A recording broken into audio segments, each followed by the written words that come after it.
Um livro viciante, uma escrita espetacular, um livro que eu gostaria de ter escrito. Vamos conversar hoje sobre A Pediatra. Sim, da Andrea de Fuego. Vamos entender um pouquinho essa história, porque apesar de ter gostado muito do livro, tem muitas coisinhas pra gente pontuar, tá bom? Vamos lá. Neste vídeo eu vou fazer como aqueles vídeos que eu faço, em duas partes. Essa primeira parte não terá spoiler, e aí a segunda parte terá spoiler. Eu aviso, tá? Se você quiser assistir, é por sua conta, tá bom? Mas essa primeira parte não terá spoiler. Aqui a gente vai conhecer a história de Cecília, sim, uma pediatra, que a gente percebe ali que ela não gosta muito de crianças. Sim, desde o início ali ela faz a medicina dela, né? Ela exerce a medicina dela de forma muito seguindo protocolos, né? A medicina salva, os protocolos salvam. Ela faz aquele negócio meio que deixa a vida levar, né?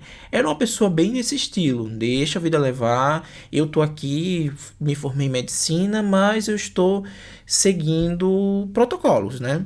E a gente percebe muito bem uma coisa logo de cara. Parece que ela não tem a vocação, né? A gente percebe muito disso em outras pessoas, né? A gente leva isso para nossa vida real e de fato existem médicos que não têm vocação e segue muito mais porque os pais queriam que eles se formassem em medicina, eles se empenharam, entraram na academia e se formaram em medicina. E aqui é bem parecido com a história da Cecília, né? E a Cecília é um pouco, podemos até dizer que, não sei se egocêntrica, mas ela é muito estranha, né? Na medida do possível. Mas também às vezes é bem divertida e a gente vai entender um pouco dessa história dela. Logo no início, a gente percebe logo claramente, eu até marquei alguns trechos, que ela não queria meio que fazer a medicina, né? Até eu marquei aqui algumas coisas bem interessantes. E ela falando nesses trechos que eu marquei, que tem alguns pontos bem interessantes sobre essa questão da vocação, e ela diz: ninguém notava que eu tinha pouca vocação e paciência para ser médica. A boa formação garantia. Então ela seguia ali o básico, né? Ela chegava, atendia, então era o básico do básico, né? Só que a boa formação dela e tudo isso fazia dela uma boa pediatra. Ela também tinha um pai que era uma espécie de endocrinologista pediátrico, então ele tinha boa fama também. Inclusive, ela tinha um consultório dentro do prédio que o pai também tinha um consultório. Parece que eles trabalhavam ali tudo no mesmo andar. Então, era uma família ali de médicos, a mãe era enfermeira, enfim, todo mundo bem conceituado. Então, por que não se consultar com a doutora Cecília, que era uma boa pediatra, né? Mas aí alguma coisa aconteceu na vida dela e ela conhece o Celso, né? Parece que ela estava numa espécie de recepção e conhece esse homem e aí ela se depara depois com um parto que era o parto da esposa do Celso, né? E aí começa toda essa história conturbada, ela começa essa história toda dela com o Celso, né? Que ela tem uma espécie de romance ali, começa a mexer muito com ela, porque coisas além do Celso vão chegando, né? E também coisas que vão surgindo de dentro dela, né? Ela às vezes não se reconhece com coisas que elas estão, com coisas que ela começa a achar estranha, né? Porque, enfim, ela não era assim antes. E por que agora é assim? Enfim, é bem interessante essa história. Mas ao mesmo tempo, toda essa história dela se exercendo a medicina, conhecendo esse homem, tudo isso, tem outros pontos bem importantes aqui que é pra gente elencar. A questão da ética médica, né? A gente percebe muito claramente ali. Eu não sei se a gente possa dizer um pouco de negligência, a forma como ela trata as crianças, não é de forma rude, mas de forma um pouco negligenciada, porque ela não tem paciência. Inclusive, ela fala aqui.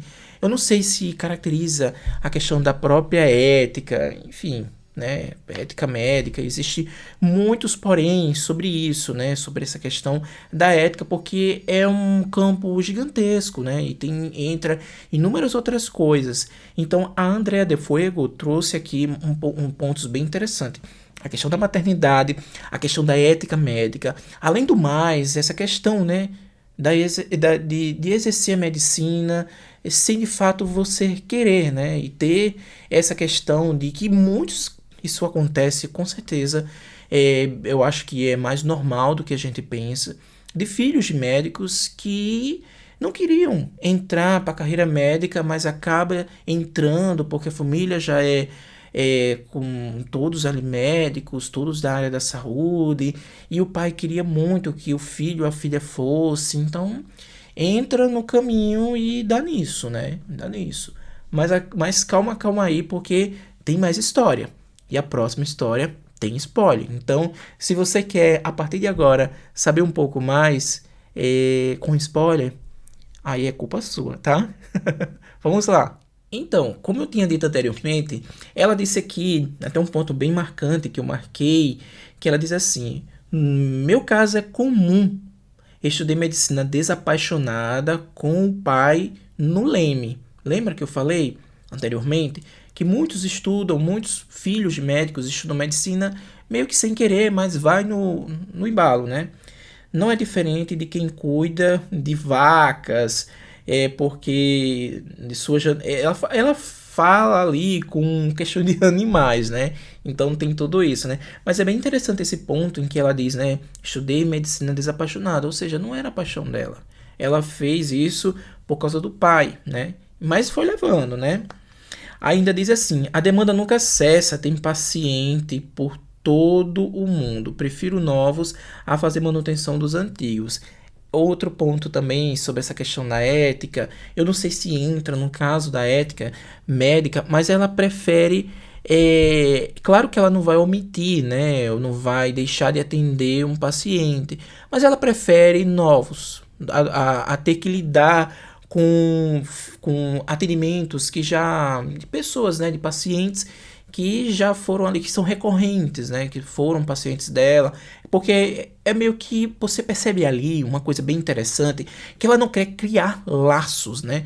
Ela não quer criar laços com ninguém. E aí vocês percebem uma coisa, o afastamento dela para diversas coisas.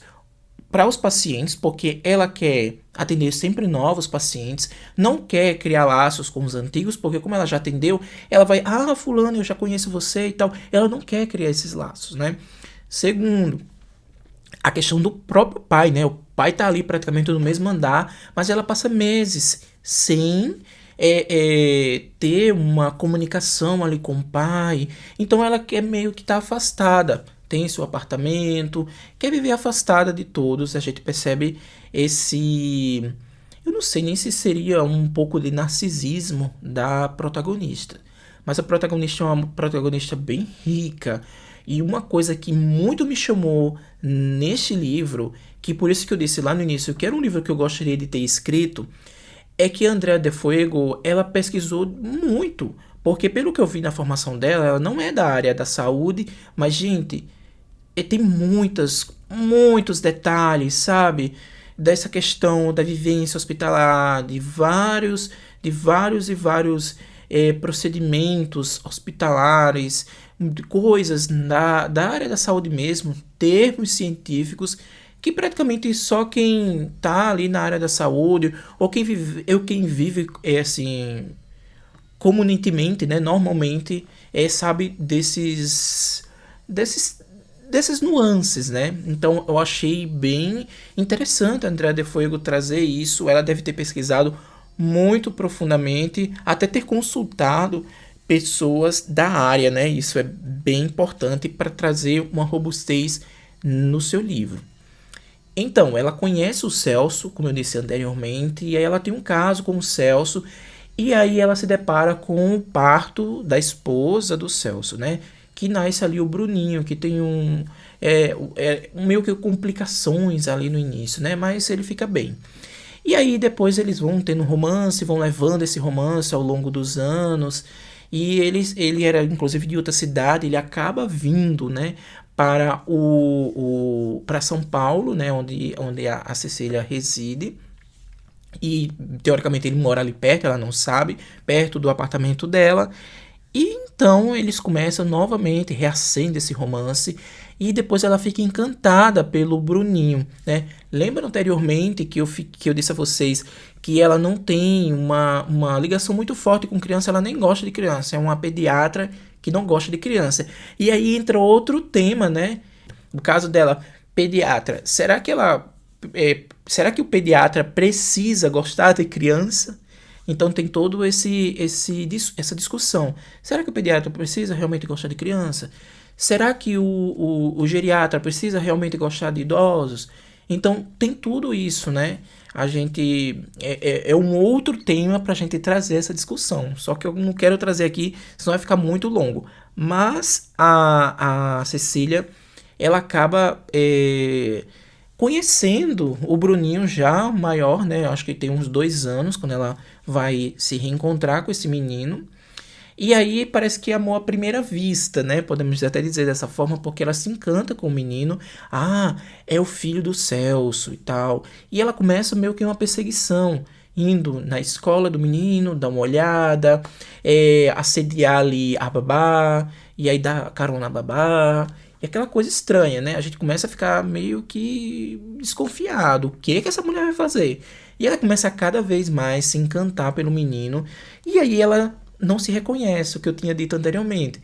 Ela vai começar a surgir, né, nela alguns sintomas, alguns comportamentos que ela mesma não se reconhece. O caso dela tá gostando agora da criança, né? E aí ela tem várias e várias falas dela ao longo do texto, dizendo, não, mas eu só gosto do Bruninho. As outras crianças são as outras crianças. Mas esse é meu filho. Foi parido pela a Camila, que é a esposa do Celso. Ela só pariu essa criança, ele é meu filho. Mas há uma conexão muito grande. É incrível isso que eu achei, porque há uma conexão muito grande entre essa pediatra, a Cecília, né, com o Bruninho, o filho do amante, né? Então tem tudo isso. Aí tem essa relação, né, da médica com o paciente, e aí o pai do paciente tem essa relação amorosa, sabe? É meio estranho isso. Eu não sei se também entra aqui essa questão da ética. Mais uma coisa eu digo: ninguém manda no coração de ninguém, né? Ela se apaixonou pelo Celso. No começo era só um caso, mas a gente percebe ali com o tempo que ela se apaixona pelo Celso, mas ela se apaixona muito mais pelo Bruninho, né? Acontece um negócio bem estranho ao longo ali da história, né? Com o Bruninho, não vou dizer o que acontece, e que ela fica apavorada. E nesse momento, eu acho que um dos momentos mais cruciais do livro, mais interessantes, é que mostra claramente esse semblante, né? E essa questão do florescer dela de um comportamento de mãe, né? De mãe mesmo. Ela fica apavorada com o que pode acontecer com o menino, com o filho dela, né? Então ela fica apavorada e é uma coisa que ela nunca sentia. E ela vai sentir na pele o que as mães que ela atendia ali sentiam, em que ela criticava, né? Ainda besteira e tal. Mas ela vai sentir na pele e ela vai gostar disso. Aí tem vários questionamentos bem interessantes ao longo do livro, em termos bem científicos que eu gosto bastante. Coisas sobre que ela relata que mães que adotam filhos podem até secretar leite pela essa questão da maternidade. E aí ela sente essa questão da maternidade. E aí uma coisa que me veio à mente assim, depois que eu terminei. A gente percebe ao longo de todo o livro esse afastamento dela, né? Tanto para as mães que ela atende, para as crianças que ela atende, para o pai, para a mãe e às vezes até para o Celso, né? Mas agora a gente vê claramente a ligação dela, né, com o Bruninho. E eu achei isso muito interessante porque possivelmente seja a primeira vez, né, na vida da Cecília ali que ela tenha um afeto tão grandioso e uma aproximação tão grande, né, com alguém e com o caso desse menino, né? No final ali é um final avassalador. E eu disse, caramba, ela fugiu com o menino. E eu não sei. Então é um final bem aberto. E eu gosto dos finais abertos. Então é isso, gente. Eu gostei muito do livro. É um livro que eu posso até dizer que é 4 estrelas, né? 4 estrelas ali. Um livro muito bem escrito. Tem alguns pontos aí sobre ética médica que eu acho que a gente deve trazer em outro vídeo, porque ia ficar gigante esse. Mas é um livro que eu gostaria de ter escrito por causa desses termos médicos, científicos que eu gosto bastante. E é um livro curto, né? Você consegue ler ali em uma tarde, um dia, talvez. Mas a hype é real. É isso. Espero que vocês tenham gostado. Se gostou, dá aquele like. Se não está inscrito no canal, se inscreve, tá? Até mais. Tchau.